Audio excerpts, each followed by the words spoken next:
Assalamualaikum warahmatullahi wabarakatuh. Selamat pagi anak-anak. Sehat selalu ya.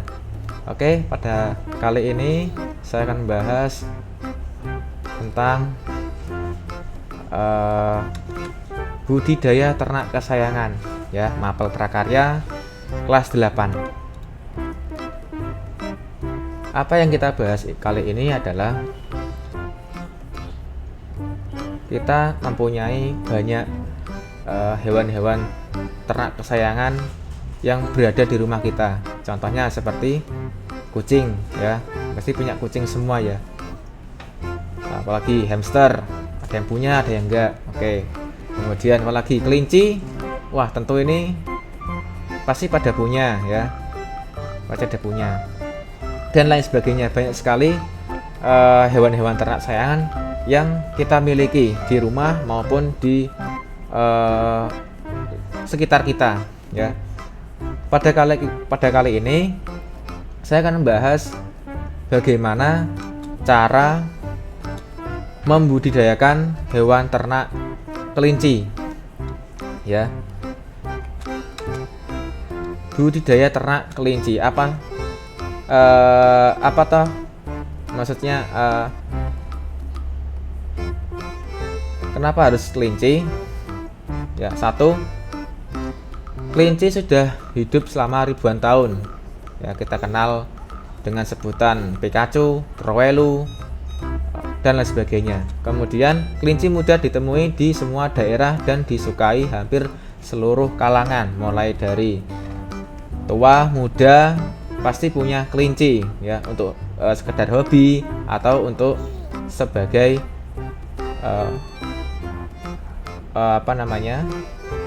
untuk jualan. Kemudian kelinci dapat menjadi hewan peliharaan yang menyenangkan karena apa? Karena tingkah polanya yang lucu. Selain memiliki bentuk tubuh dan perilaku yang lucu, kelinci juga sangat cerdas. Kalau kita ajari duduk, dia akan manut duduk, ya kan? Kalau kita ajari bermain, mereka akan bermain. Apalagi kita sediakan alat bermain, mesti mereka akan bermain. Kemudian hampir setiap negara memiliki hewan kelinci. Karena apa? Karena mereka mempunyai daya adaptasi yang tinggi serta mampu hidup di berbagai iklim. Iklim panas, iklim hujan, dingin, dan lain sebagainya. Kemudian kelinci dikembangbiakan di daerah yang memiliki populasi penduduk realitas tinggi. Jadi kalau mau membudayakan kelinci, haruslah yang memiliki populasi penduduk tinggi. Karena apa? Karena di situ kita akan mudah mengembangbiakan. Selanjutnya, adanya penyebaran secara masif menyebabkan penyebutan yang berbeda-beda ya. Jadi kalau di negara Indonesia kita sebutannya kelinci, tapi kalau di negara lain ada yang menyebutnya sebagai Pikachu, ada yang menyebutnya sebagai Trowelu, dan lain sebagainya.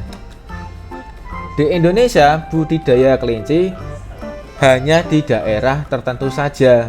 Secara pemeliharaan bersifat pribadi dengan cara tradisional. Jadi tidak banyak ya di Indonesia,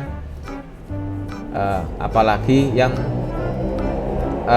memiliki usaha ya pemeliharaan kelinci sebagai pemeliharaan dan pengembangbiakan. Selanjutnya, penjualan kelinci pada umumnya terbagi menjadi dua macam, yakni dipasarkan secara utuh dan berbentuk olahan masakan. Ini yang perlu kita ketahui. Tahapan budidaya ternak kelinci. 1. Perencanaan. Yang kedua, sarana dan prasarana. 3. Pembibitan. 4. Pemeliharaan. 5. Hama dan penyakit. 6. Panen. Kita ulas satu persatu bagaimana cara membudidaya ternak kelinci. Yang pertama adalah, oke, kita bahas satu persatu. Yang pertama adalah perencanaan. Satu, kita harus menentukan jenis ternak kesayangan yang akan dibudidayakan. Tentu pada kali ini kita akan membahas budidaya kelinci, ya. Yang kedua, menentukan dan mempersiapkan kandang yang akan digunakan untuk budidaya. Yang ketiga, menentukan jadwal kegiatan budidaya, baik mulai pembibitan, pengembangbiakan, pemeliharaan, dan panen. Itu harus dijadwalkan. Yang keempat, menyiapkan kebutuhan sarana, alat, dan bahan. Yang kelima, menyiapkan lokasi. Jadi, kelima ini harus kita siapkan dulu sebelum membudidayakan ternak kelinci. Yang kedua, sarana dan prasarana.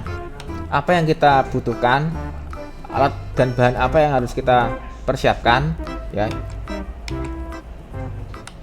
Bahan, yaitu harus kita punya kelinci yang berumur 35 sampai 60 hari. Yang kedua, pakan hijauan atau dedaunan seperti sayur-sayuran dan konsentrat atau alat atau jenis pakan untuk menumbuhkan bobot kelinci. Yang ketiga, obat-obatan. Kalau seumpama kelinci tadi sakit, ya harus diobati. Yang keempat, vitamin atau probiotik, yaitu untuk menambah daya tahan kelinci agar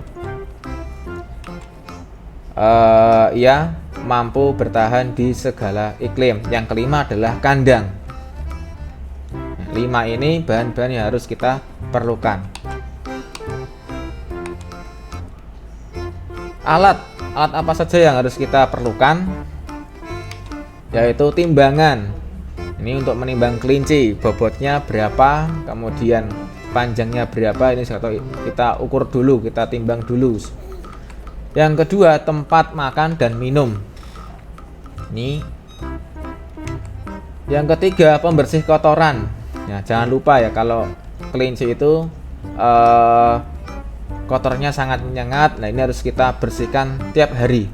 Mungkin itu pembelajaran kali ini. Semoga bermanfaat, menambah wawasan, dan jangan lupa tetap semangat dalam mempelajari prakarya, karena banyak hal yang harus kita tekuni bersama. Itu yang bisa saya sampaikan. Assalamualaikum warahmatullahi wabarakatuh.